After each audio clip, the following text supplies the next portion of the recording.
Welcome back.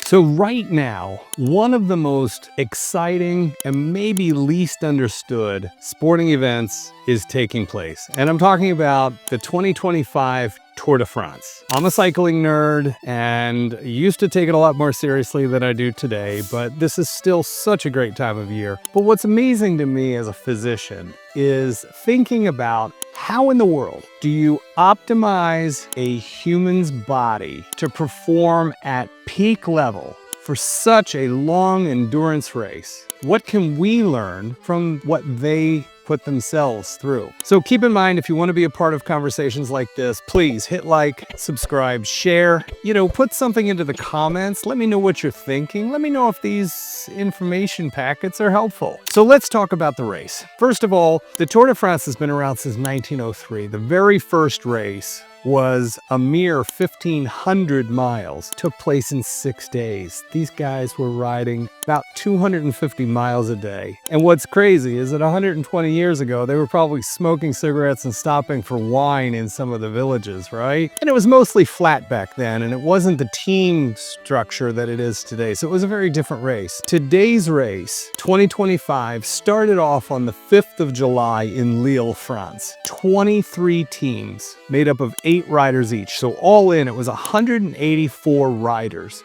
took off on the 5th of July. Over the next 23 days, they were committed to covering nearly 2,100 miles. There were 2 individual time trials, so it was just man and bike against the road and the clock. There were about 7 flat rides, about 6 hilly rides, and then there are 6 rides into the mountains. And when I say into the mountains, they're going through the Pyrenees on the Spanish side, they're going through the Alps on the Swiss side and Italian side. They are climbing the vertical equivalent of 32 miles. They're climbing 175,000 feet of vertical over the course of their 6 mountain stages. What amazing athletes these guys are. I'm talking about the elite riders in the world. I'm talking about the 1% of the 1%, right? When I used to ride in my group rides, on a leisurely ride, we would average 16 to 19 miles an hour. In our sprints, and we were really kind of pushing and competing, we were hitting maybe 26, 27, occasionally 28 miles an hour.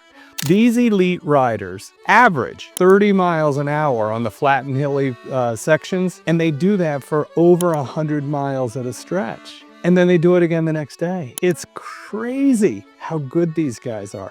And they're not just doing it on beautiful sunny days like today. They are dealing with heat in the valley. They're dealing with windswept plains. They're also susceptible to thunderstorms in the mountains. And trust me, that rain is freezing cold, and they keep on going. It's stunning what they do. So think about, the bike has to be right. They get fitted for their bikes. The measurements are in millimeters, and where the saddle is positioned, how high and how low, where are the handlebars, the amount of stretch down to the bottom of the cycle on your pedals.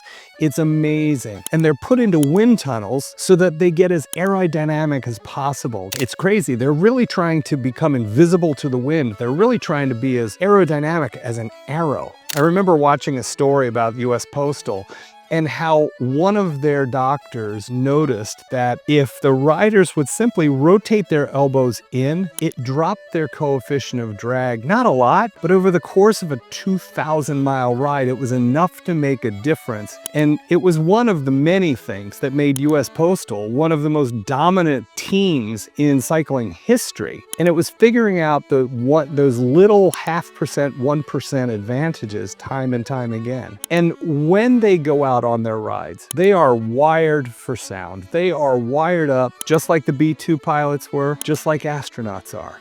And they're measuring all sorts of parameters. They're following their heart rate. They're measuring their core body temperature in real time. They are following them on GPS so they can make calculations about how much they were expending in certain parts of the ride. They also are measuring how much power the body is generating. So watts per kilogram is literally how much force are they able to generate and push down on those pedals, which of course dictates how fast they're going to move. And then training. They go into the mountains, they go into flats. Of course, they're riding in other tournaments, other races around Europe at the same time, but they purposely put them into a wide variety of training rides. Some will be at altitude, some will be down low, some will purposely be into the wind, trying to get them ready for this incredible, awesome test that takes place the first 3 weeks of July every year. Immediately prior to the Tour de France, they will frequently host all of their training at altitudes. They're up at 12, 14,000 feet. And if you've ever been above 9,000 feet, you know that it can be pretty hard to breathe, but they do that on purpose. The American team got into trouble by blood doping. They were actually giving themselves transfusions so that it could increase the amount of oxygen carrying capacity for their blood. That's not allowed.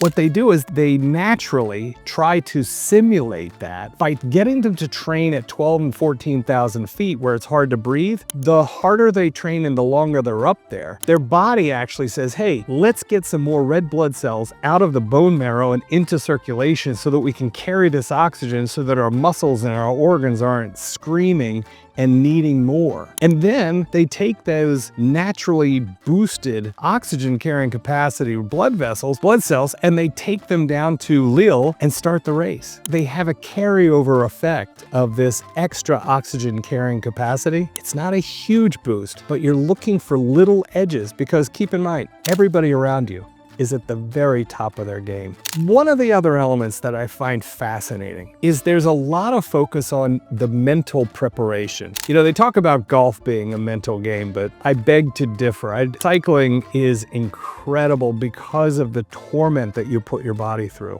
Not only do they practice sports psychology, and not only do they create an environment for mindfulness where you're single focused on the ride directly in front of you, they train the riders how to marginalize stress. They want them single focused and they don't want them thinking about, gosh, my knees hurt, my butt hurts, my back hurts, we're falling behind, the weather looks threatening. They try to eliminate all of that. The rider is mentally and physically and emotionally plugged in to just that moment in that stage. Let's get to the ride itself. On race day, you hope that your riders have had a good, restful night's sleep.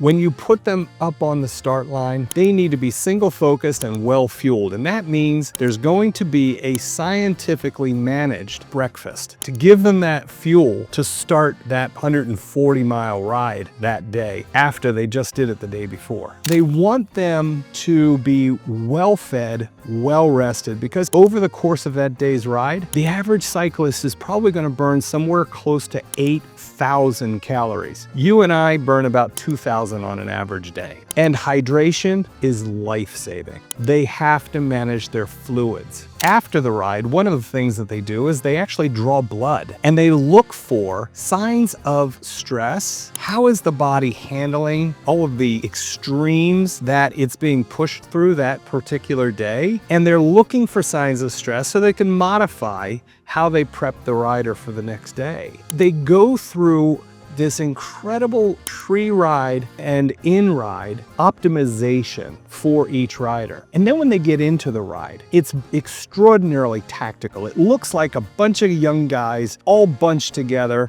and all pedaling at about the same pace and same speed. And while that's largely true, there's so many tactics, so much strategy being deployed inside the peloton. Each of the 23 teams has 8 riders. Each team has one rider called a GC, and that GC is really the only one on the team who has a realistic chance of coming home a champion, winning a stage, or winning the whole race, and wearing the prized yellow jersey, the maillot jaune. That's what everybody rides for. And sponsorship money, of course. The other 7 riders on the team are all committed to the success of their peak rider, their number one, their GC. Some of the riders have a specific role where they are the rabbits. They set the pace for the GC rider. Some of them are climbing specialists. So they go before the GC rider and they act as a wind shield and make it less stressful for the GC rider to get to a certain altitude. And after a while, that climber will peel off and it's up to the GC to finish the job, right? So it's really an incredible sport when you start getting into it after the ride is over. That's as important as any other time. How the rider recovers is absolutely essential, because remember, they're turning around and they're doing it all over tomorrow morning. The recovery meal is absolutely critical. Based on every single rider's individualized plan, that meal will have a tailored balance of carbohydrates, fats, and proteins, which not only help them recover from that day's ride, but also help them get ready to wash, rinse, and repeat, do it all over again tomorrow morning. Every rider has access to massage, which most do virtually every day. Physical therapy happens again almost every day. Many teams are using ice baths like many of us use at the gym. That cryotherapy helps their muscles recover. They are doing things to optimize the care they give to each rider so that the rider can maintain that peak performance for that 3-week endurance race. I mentioned the blood test that they're doing, and that's not something that you and I might consider doing on a daily basis, but it is a good idea that, hey, maybe we need to check in from time to time. And of course, sleep matters. You want to make sure that the cyclist gets an adequate amount of rest and that they have a good amount of high quality sleep each night. What can we learn from it? It kind of goes back to the same 3 things that I've talked about so many times on these videos, and that is diet, movement, and sleep. And we've got to eat a good balance of protein, healthy fats, and non-simple carbohydrates. Really pay attention to your diet. Make sure that you're eating the right clean food that's best for you. Move. You don't have to be a Tour de France cyclist and ride 2,000 miles in the next 3 weeks. But I do want you to think about finding a way to move for 150 minutes every week. Just 150 minutes. It's 2.5 hours. A little bit of movement every single day. If there are days when you feel like running, go ahead and run. Get on a bike. If the best you can do that day is walking up and down some steps, then do that. How you move and how fast you move is far less important than that you move. And then, of course, rest. We're ideally looking for 8 plus or minus hours of good quality sleep for the average adult, and it's got to be restful. Do your best to find that routine that allows you to eat clean, to move, and to get good quality sleep. You know, I've said it before, I'll say it again. We have to take care of ourselves so that we can take care of others. I'll see you again soon.